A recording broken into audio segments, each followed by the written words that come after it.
Ben Stein, talking about Steins, unrelated.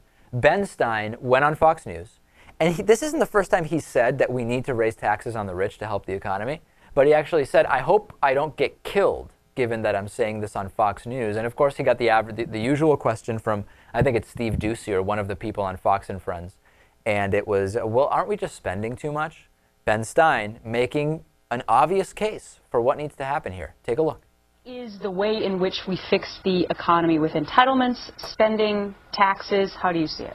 I hate to say this on Fox, and I hope I'll be allowed to leave here alive, but I don't think there's any way we can cut spending enough to make a meaningful difference. We're going to have to raise taxes on very rich people with incomes of, like, say, $2, $3, $4 million a year and up, and then slowly move it down. $250 a year, that's not a rich person. So you don't think Washington just has a spending problem? I do not think they just have a spending problem. I think they have partly a spending problem, but they also have a too low taxes problem. And with all due respect to Fox, whom I love like brothers and sisters, well, that sounds like too Let's low. pause it there for a second. It's funny because he's making it clear the reason he's scared to say this stuff is because Fox is so overtly right-wing, anti-taxes on the rich. And nobody's arguing that. In other words, at no point do either of these three individuals on the couch, Steve Doocy, Brian Kilmeade, and Gretchen Carlson, they never say, well, what do you mean? I mean, we do news. We're open to all. They never say that. It's almost like this complicit acceptance that, yeah, it is Fox News, and we have an agenda here. Yeah,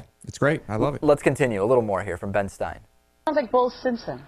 It is Bull Simpson. So you agreed with the deficit? Yes, they have to cut spending and raise taxes. But more revenue was brought in during the Bush years than any other time. Well, because the economy was growing during that time, but even more revenue would have been brought in if they hadn't cut taxes. I mean, revenue is very largely a function of two things: tax rates and the level of economic activity. The level of economic activity was very high until 2008, so they were bringing in more money. But tax revenues actually fell from 2001 to 2002. Then they recovered.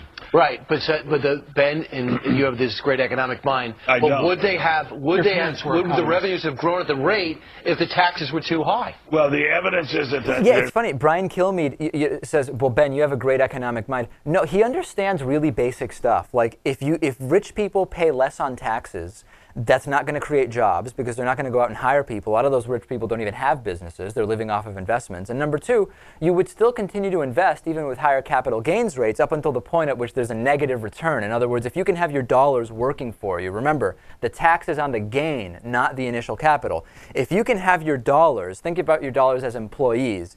If your employees, after paying those employees, paying the tax on the gain, your employees are still going to bring you a gain, the economic incentive is you continue producing because you have a positive marginal revenue there. And you would keep doing it. So this idea, it doesn't require a genius or it doesn't require a great economic mind. It requires common sense. That's it. Right. This is great. And they keep trying to catch him somehow and to make him admit something that's not going to happen.